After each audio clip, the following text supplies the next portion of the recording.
very, very big fund manager, and you know, the amount of time they take before they invest could be a month, could be 2 years. You know, if you're going to put a lot of money in something, you've got to put a lot of time into it. I'm not saying you didn't, but you're definitely learning from this, and I think whatever investor's doing next time, Can I ask a question now? I teach at Polytechnic University in the School of Design, and I teach a course called, it's a CSR plus impact investing type class, social responsibility. And I thought one of the things that you mentioned was very interesting, which uses a facial biometric system to make sure that UN aid, it actually gets to the intended recipient, somewhat along the lines of your kilogram price for token type ID. So I'm actually really interested in that aspect of cryptocurrency/tokenomics, where we could globally crowdsource money to do things that seem like a good idea. Globally crowdsource money to do things that seem like a good idea, but are a public good, essentially. And maybe cross jurisdictions and cross industries, or tie developed countries to developing countries. I'm actually quite interested in that, because I think that's a frontier of investing. We call it impact investing. So what can you tell us about your activities in that area? Yeah, good question. So for ourselves, one of the key things we talked about was social impact in Shenzhen, because you have a lot of people with a lot of new money, but then they're like, okay, I've made enough money to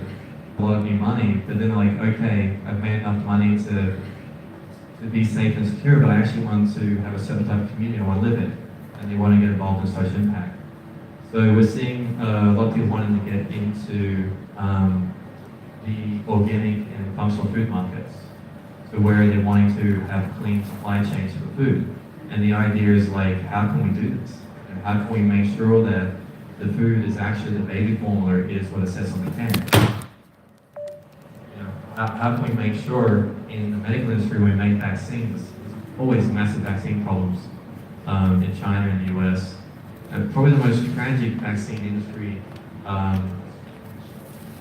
scandal was where a company allegedly knew that the medicine was infected with the HIV virus, and they didn't announce it. And that ended up hurting a lot of children. It was for hemophilic medicine. So when you see those type of tragedies happen to people's families, to people that you know, you want a better solution, you want something that's better. So the idea of blockchain, the implemented blockchain supply chains is something that can fix it. And we have a massive amount of corruption in non-profits. You've got non-profits that are receiving tens of millions of dollars, and that money is to go to non-profit. So we need to ask ourselves, what's the problem there? You look at the advisors, look at the attorneys. I mean, I spent time in DC, and the lawsuits are insane that go on in DC. And you've got a criminal class of people that are extremely intelligent, and they're able to basically hold money hostage and not deliver the money by holding it stuck in court cases forever. You're unable to really hold these people accountable because of the difficulty in the court system. I mean, California alone is about 7 million lawsuits filed per year. So with blockchain and this whole system, we need to look at, can we clean up the legal system? When you go to put together a non-profit, we just had this conversation yesterday. There's a major sporting club in the UK, about 77 million followers, looking at being bought by a different company. And the owners don't really have the interest of the players or the fans. So we thought, well, can we put together an advisory team, an administration team that actually loves the sport? Can you put together a non-profit of people who actually care? Some people are meant to play basketball. I think some people are meant to be fund managers. Some people are meant to be great scientists, will have a destiny. I think some people are meant to be fund managers. Some people are meant to be great scientists, will have a destiny. There's people out there who are meant to steer the social impact, the quality of life for all people, helping lift up people, So those people are people that need to be the administrators and the advisors. And then if you donated money and knew where the money was going to go to, if we could use blockchain, use cryptocurrency, actually show the money's going to where it should, to actually create social impact and help people, would people invest? Would people provide and donate money? Yes, they would. The first thing I get worried about in donating money is I've donated so much money and it's continually being wasted. And the scandal after scandal in non-profits is just disgusting. So 100%, and maybe one of those people, maybe your school is one of those people, and the most important thing is to start a dialogue. Get that dialogue happening, talk to people in the industry, whether it's blockchain, crypto exchanges, and begin a dialogue of looking like solutions. And then look at people who have done these ICOs, if there are any, and talk to them about how can we raise capital. Can we put together the most amazing, wonderful, intelligent, self-empowered people in a non-profit that's going to really make a social impact? And can we get money to that non-profit and actually reach our goals? Can we do a good promise and deliver it? And if we do one like that, 10's going to follow. So I think it's possible. Well, just to comment on your comment, the new. So I think it's possible. Well, just to comment on your comment, the new lingo is the social enterprise, not the nonprofit, because there's a whole bunch of psychological and cultural baggage that comes with the nonprofit culture, we could say.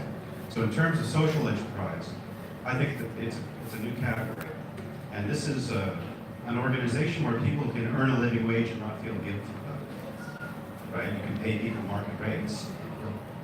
So what it does is, because you're casting yourself in a new role, you're able to avoid the temptations of, let's say, taking a salary that's 50% below market rates, and then being heavily incentivized to engage in corrupt behaviors because you're making what you think important.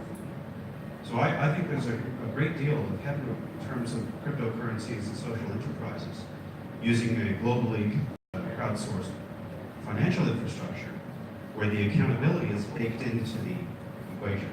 Now the problem with what happened with you is you invested in what I would call a second wave cryptographic play. So the first wave were highly idealistic and ideologically driven. That would be like the Dow.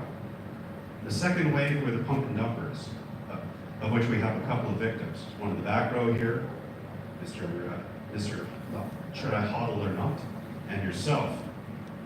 And the problem was accountability built into the system. So the issue with buying a token is you don't necessarily have a voice. This is actually also one of the things that makes STO so interesting.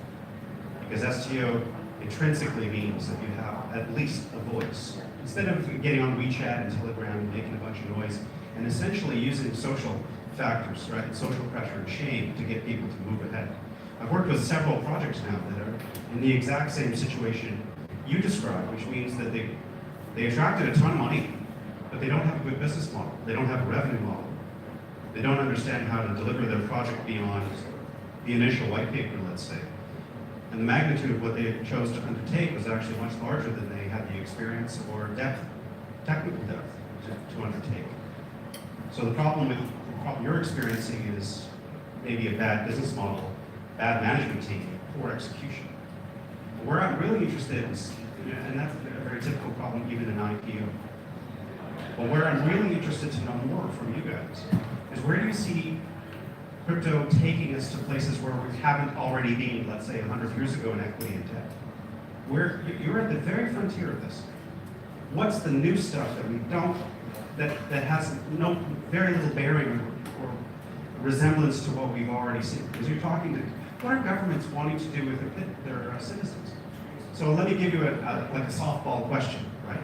Do you think that cryptocurrencies are the leading edge of democracy in a global governance system? Because tokens imply votes, and votes imply the individual.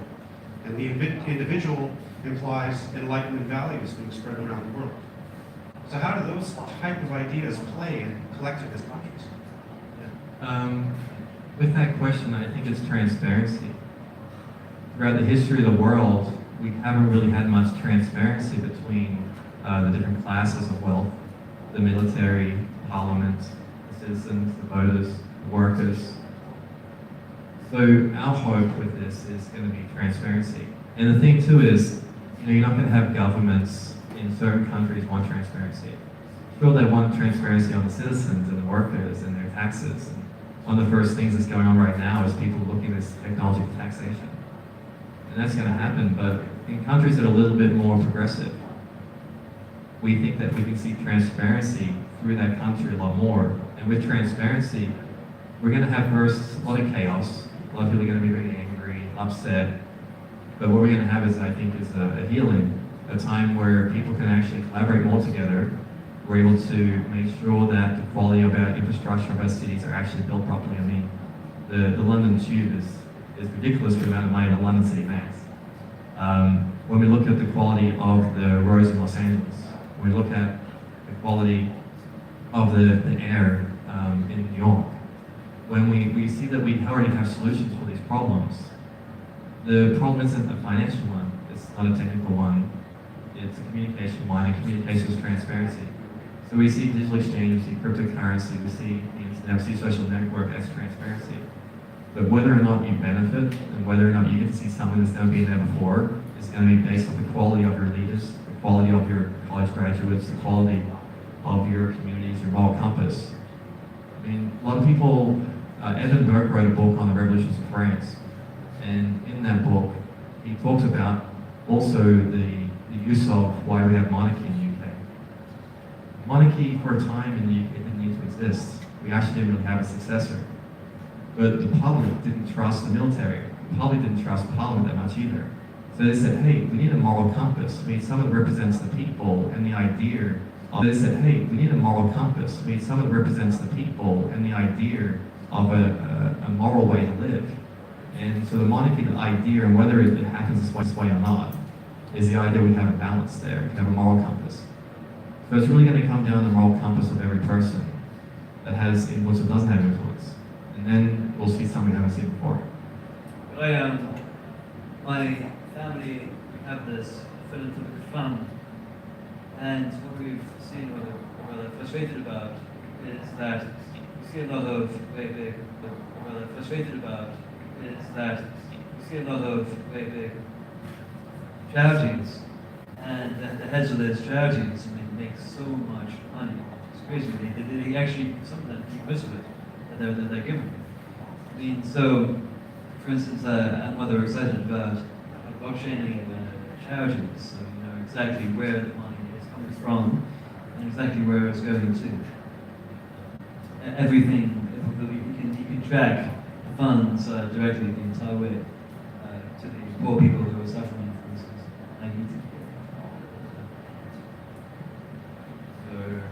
Thank you, David. I'd just like to continue your keynote speech, if you like. I think it's a good idea to leave our questions and answers for a bit later, if you don't mind, everybody. And we'll continue on with David's and Zeno. Thank you.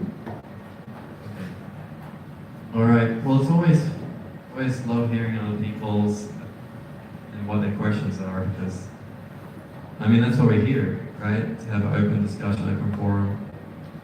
And so we're going to go into. We want to talk about tokenization of major commodities in general. So over here, we just got a picture of the major energy markets and the idea of tokenization energy market. I did a consultation and worked with a group in Texas who have oil and gold.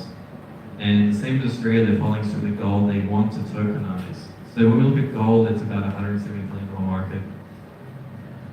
So now that with gold, we can actually tokenize and put these coins, stable coins, as the term people are using around the gold at the moment, but we can put them on exchanges.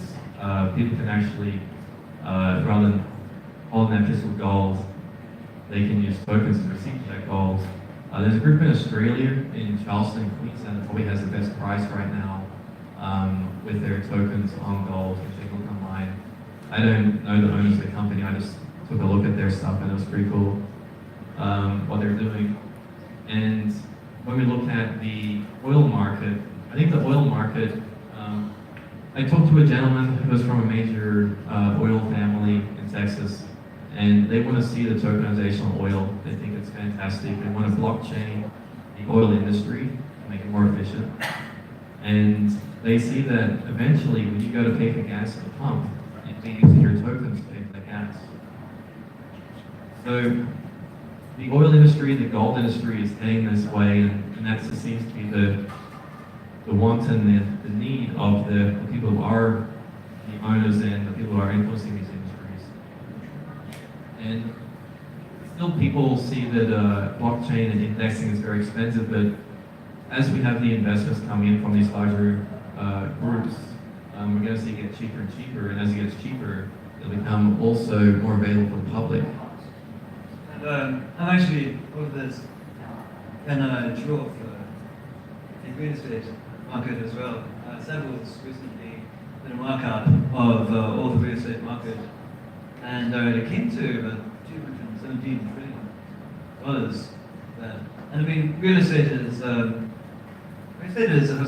always been dealing with the fact that it's been rather hard to trade for the smaller investor. And now that we've actually been talking with the largest top 50 largest law firms in the world, about which has a remarkable portfolio of real estate there.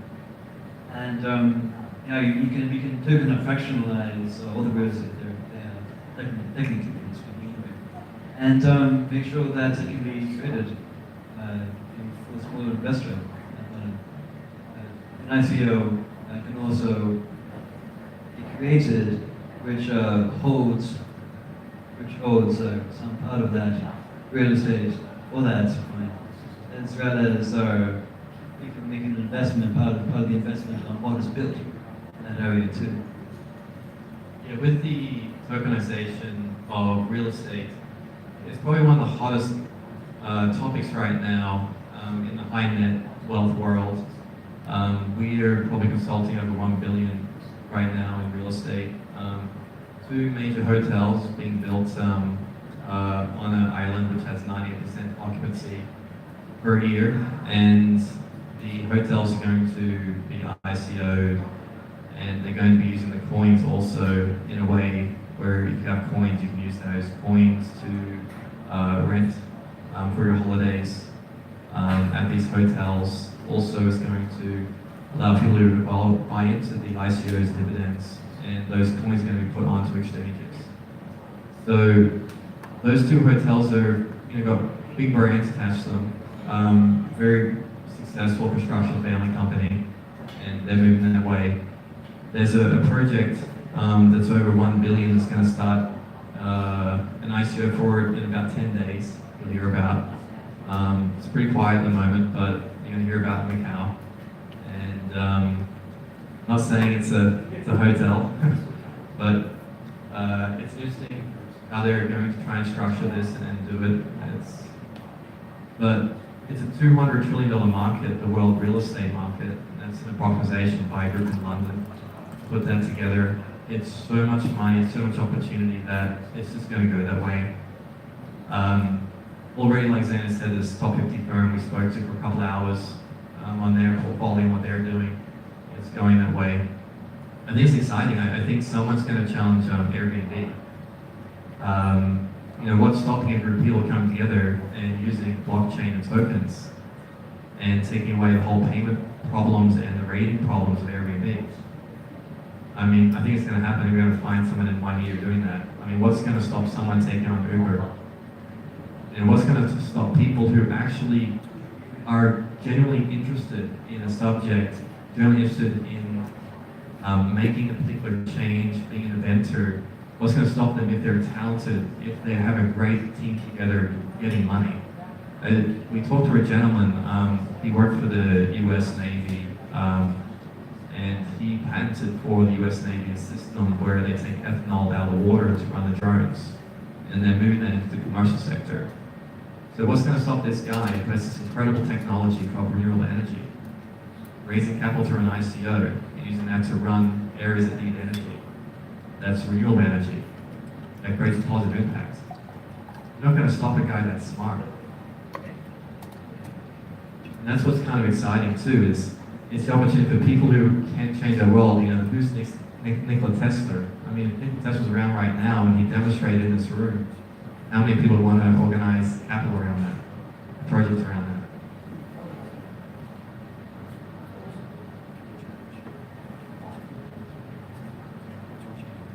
have a bit of a delay going on this thing. It's rather slow. But when we talk about, a lot of people talking about this being a bubble, the crypto market, we don't see it so much being a bubble because we have some of the most important groups in the financial world adapting some type of blockchain. So when we look at the World Mint, the Australian Perth Mint, these groups are going into the ideas of tokenization, and then we look at the different groups around the world involved in the gold market, all involved in tokenization, moving towards blockchain, gold cryptos. This market isn't going away. It's going to be a race. I mean, in good old England, so the UK Mint, they've looking at working with creating a crypto, a gold-backed crypto coin.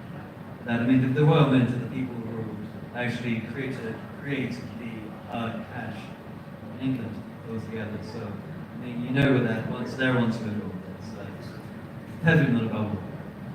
So when we look at this chart here, tokenization of real estate, this is the London-based real estate advisor, Selvers, has tallied up the valuable global property, including commercial and residential property, forestry, agriculture, and land. The firm's count comes out to $217 trillion total, and residential make up about 75% of the value. So when we look at the size of this market, the opportunity, there's so much money to be made, and there's an ability to clean up the whole entire construction industry, the maintenance of homes, the taxes on homes, the rentals on homes through these technologies. It's moving that way, and it's going to be very interesting when you look at these STOs, how much of them are actually going to be based off land. Consulting right now some ICOs that are attaching land. So there's a pretty major crypto mining in Scandinavia, facility that's going to start. They're attaching land to the actual ICO because investors, like this gentleman here, they don't want to lose their money. So with that money going and buying land, and they're looking at the crypto mining as just a good commercial business. You know, you can build a hotel in there, you can build an aluminum mine maybe, some of these things on there, but they're looking at the ROIs you're getting from crypto mining, and it makes sense. So they're attaching land, they're attaching crypto mining and dividends on these coins. And when you look at the race of technology, they believe they can beat the hashtag on most of the other competing companies right now. And also, because they're a Scandinavian company, and I can't mention where they are at the moment, but they have an unlimited amount of very, very cheap energy. So what you're going to see is, I think it's a game of intellect and intelligence. How are you going to be a country that has so much geothermal energy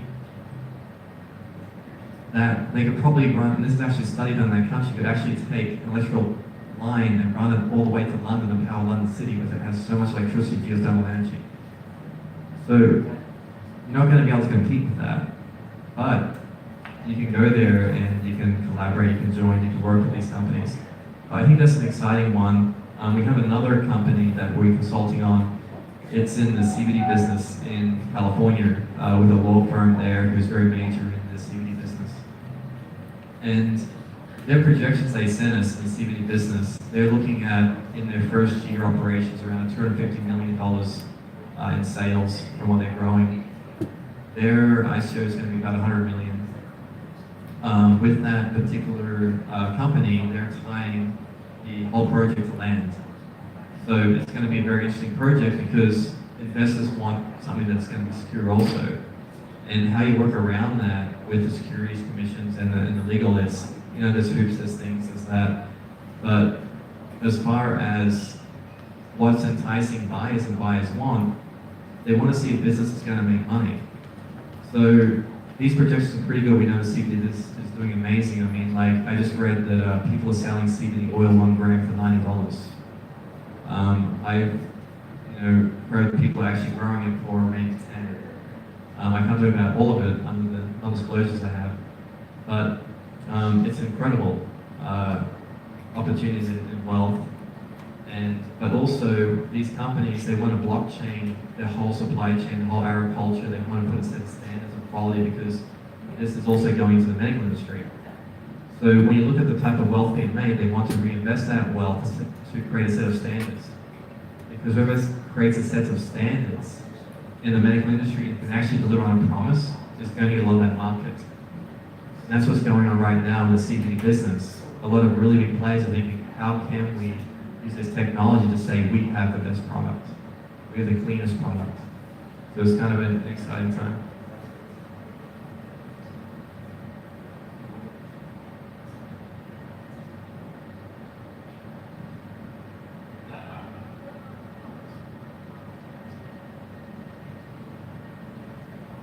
That's to add about the CBD market itself.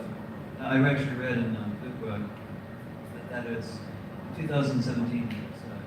In America, it's got a $90 billion industry. So we're going to, Bloomberg said it's going to be grow that within about 10 years to about 4 times that size. I mean, also what's great about it is, CBD is, which is medical cannabis, has been known to heal inflammation, and there's a new drug called epidiolex, which is coming out, which is really helping with epilepsy. Now, what we're seeing is that a lot of farmers, companies that are growing CBD, they can't actually find banks that they can actually take their cash. So they have a whole lots of it at homes.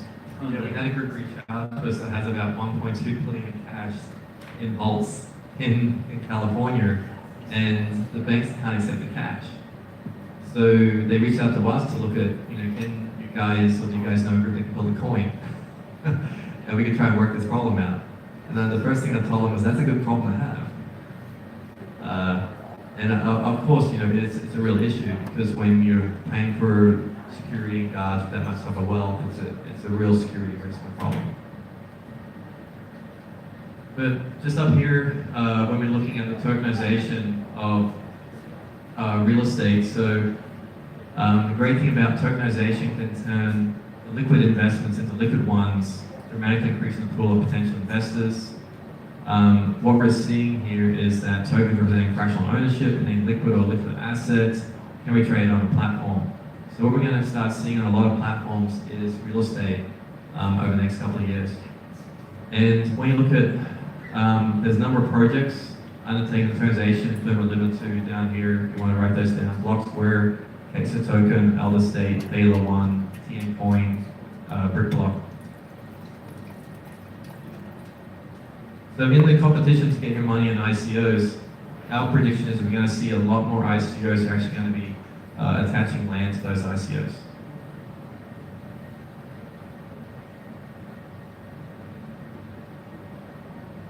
When we were having a consultation with the law firm, everyone's one of the major law firms in the world, and a couple others, everyone's having, it's kind of like a competition of who can come out with the formula that's going to allow this real estate market to be able to very quickly be scaled and tokenized. No one's really came up with a formula yet, to be honest, but the risk is manageable for a lot of these companies right now, and a lot of these projects, it's not going to be made public. So you're going to find that the real estate sector is going to be also tokenized privately, where the public isn't going to be offered any of this. It's going to be just private groups being involved in it.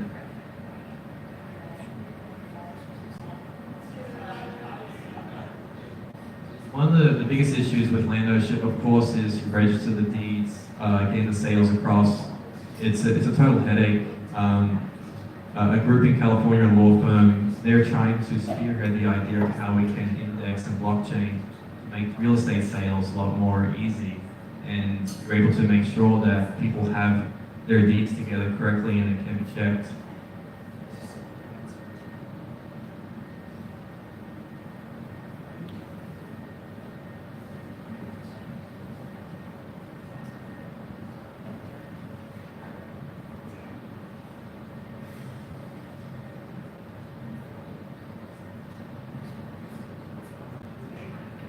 at the moment we're seeing already people buying real estate with Bitcoin. So only a couple of years ago, did anyone ever think 5 years ago you could actually buy real estate Bitcoin or luxury items, cars, you could actually buy holidays Bitcoin? That's how fast things are adopting. We can actually buy a house with Bitcoin. You know, people are becoming very, very familiar with Bitcoin and cryptocurrency in general. So right now, anyone can just Google online. You can actually find people that accept Bitcoin for houses. Fantastic.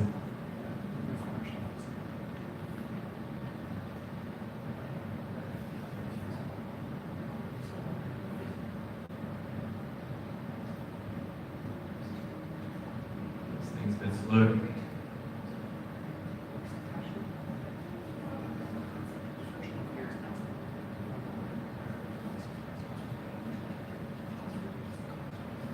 Okay, in the real estate market, you know, what are the major problems we're trying to solve in the real estate market?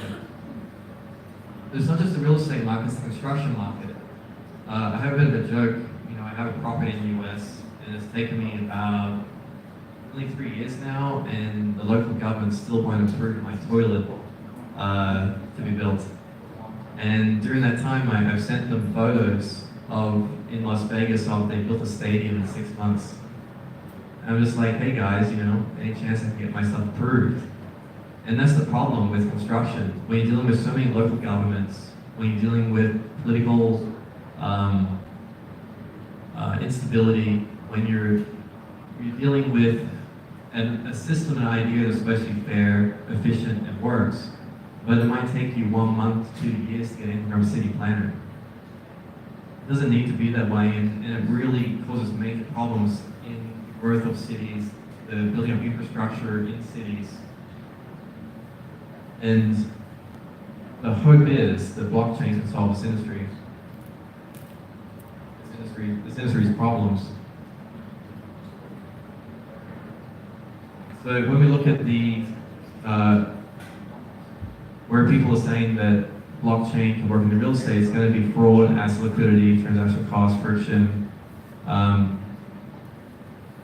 and when we look at the existing real estate ecosystem, looking at payment, currency, escrow, property searches, public title of record, contracts, due diligence, property identification, crowdfunding, mortgage tracking. If we're able to move this into a blockchain where it can be gamified, where it's actually usable, it's so important when people are talking about how you're going to use this new technology that's coming out, that they actually gamify and make it simple. Like even sometimes just logging onto an ICO is too complicated for me to really know what I'm doing.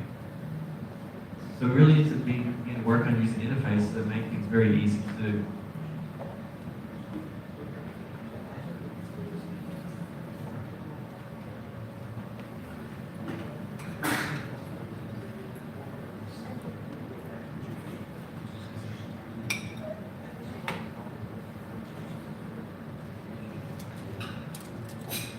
Okay, just for everyone, if you want to do a directory on finding properties, you can go to bitcoinrealestate.com. In December 2017, this is the first time in the United Kingdom a home was sold using Bitcoin took place, and others have followed suit since.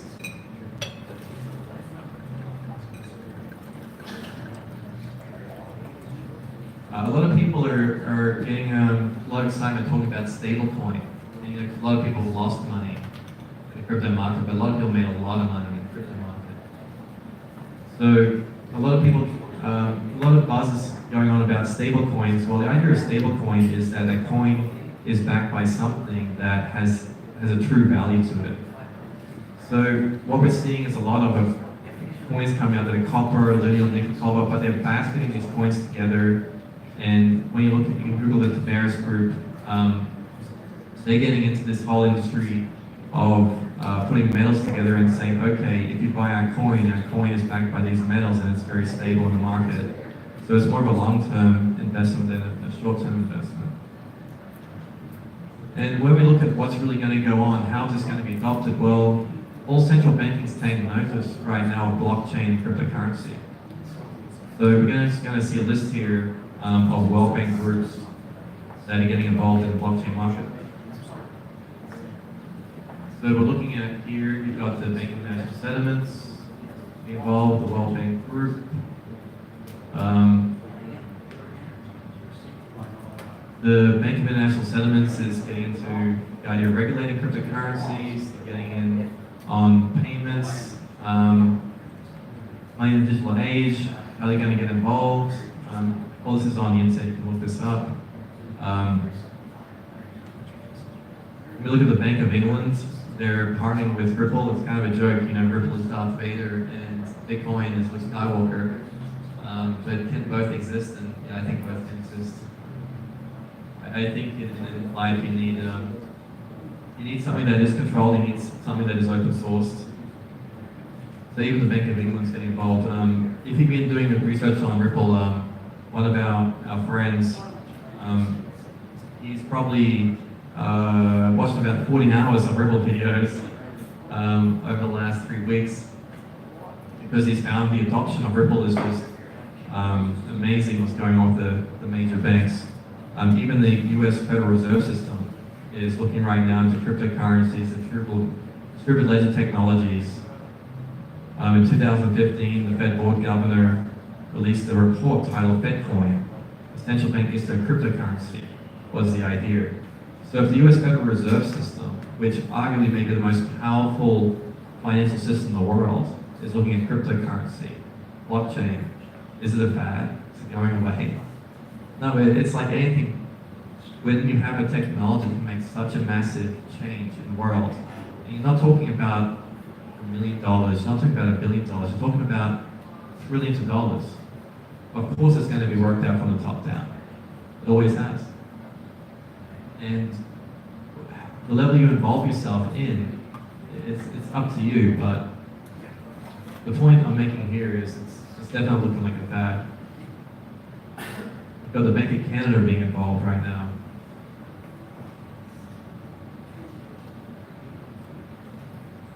And here we have a nice chart looking at the regulatory framework. So I've probably spoken to regulators and governments in maybe, 10 countries over the last 12 months. And their main issue, they get it. They get blockchain. The Chinese government sees it as a very, very important part of the next 5 years. The American government sees it as a major important part, and they've opened up regulations. The only question people really have in government is how are we going to tax it? And how can we make sure that it doesn't burn the whole system down? Yeah, I was recently in Switzerland, and the finance minister there was very forward towards blockchain and was working on creating regulations that really help support startups and blockchain projects. The fact that they've created a large area for crypto valley.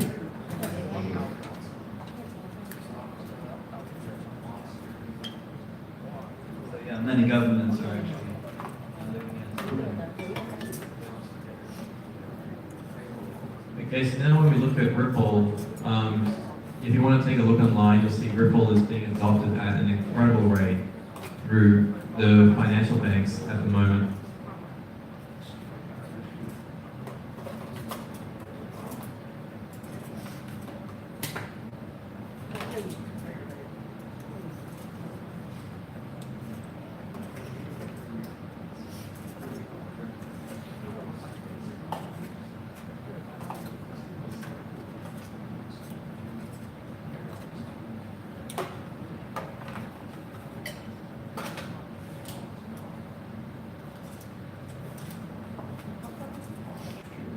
Okay, so when we look at a project like Ripple, what is probably most attractive for Ripple for a bank that has a lot of regulations and they need to, is that they can actually have a lot of influence over Ripple and Ripple can be controlled. It's probably the least decentralized in many ways cryptocurrency out there. So what you're going to see is incremental change. So from the top where it was completely controlled in a central banking system, they're taking one step in Ripple, which it's doing some good things. It is going to reduce fees. It's going to make things more efficient. But is it going to help us unstick money that's kind of stuck in this rotating door of wealth that never really makes it to the public and we can use to build infrastructure and social projects and improve quality of life? It's not going to be that coin. That coin's going to be coins that are built around innovative people that are really passionate about what they're doing and are going to make that social change.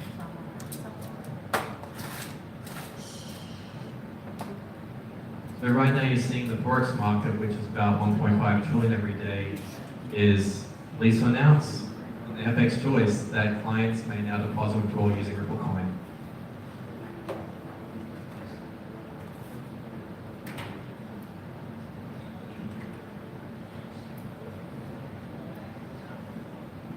So FX choice, XRP is now officially the world's second largest Forex broker. XM added XRP USD as a cash CFD. Daily volume of 13.4 billion daily. This marks the fourth Forex exchange that has had XRP in just 1 week. So when you see something move that fast, you know it's being adopted through the high levels of industry, and you're going to see it trickle down.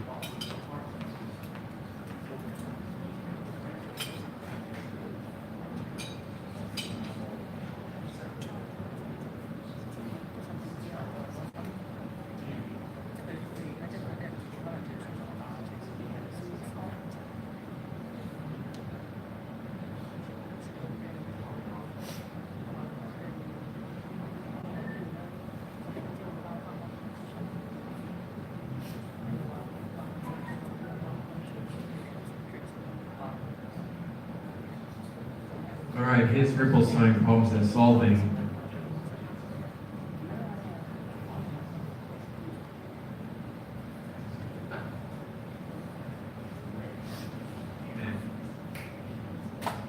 So yeah, with our keynote tonight, we wanted to just touch on with everyone the tokenization of real estate and the trend of Ripple coming to the market.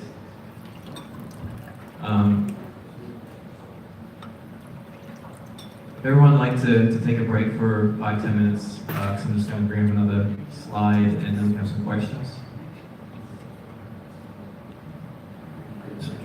Thank you, David and Zeno. Well done. Yes, I think a quick 5-minute break might be in order. Then we'll do the closing sequence. And then we'll open up the doors to the fantastic whiskey bar, which is right behind us. I want to thank just personally everybody that came tonight because, as you know, we pulled tonight, especially, I should come on the stage, I guess, sorry. Just want to quickly add, I meant to mention this before. We, IDCM, Andrew, was fantastic. He's actually the sponsor and organised tonight. And before he goes, which I think he's got another appointment, but I want everybody to give a big round of applause for IDCM, right? For hosting tonight. Thank you. And personally, I want to thank everybody for coming because, as you know, it's FinTech Week in Hong Kong, which is lots of people here, cryptocurrencies from all around the world. So when we booked tonight, we decided, okay, we want to do this about 2 weeks ago, but we thought, no, we'll wait until FinTech Week, right? And then we'll get more people coming. But we weren't clever enough, were we? Because there's 4 events on tonight. The same thing, the same event. Networking, cryptocurrency, blockchain, networking event.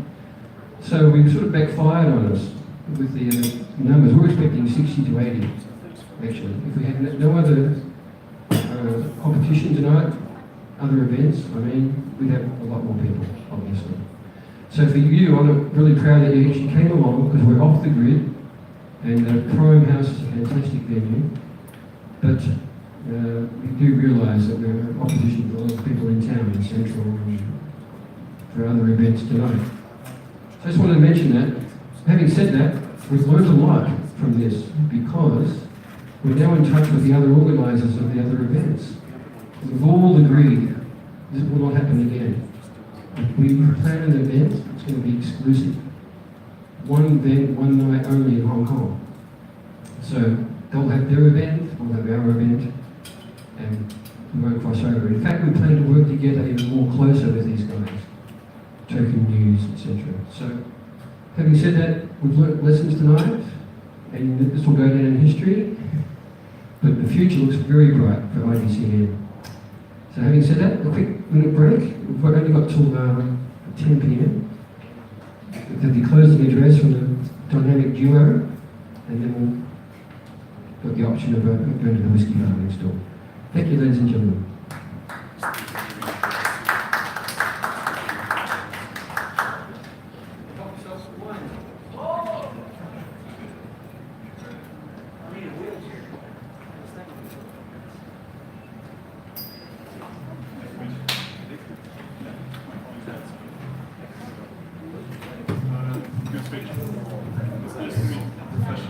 Is that? Am I gambling if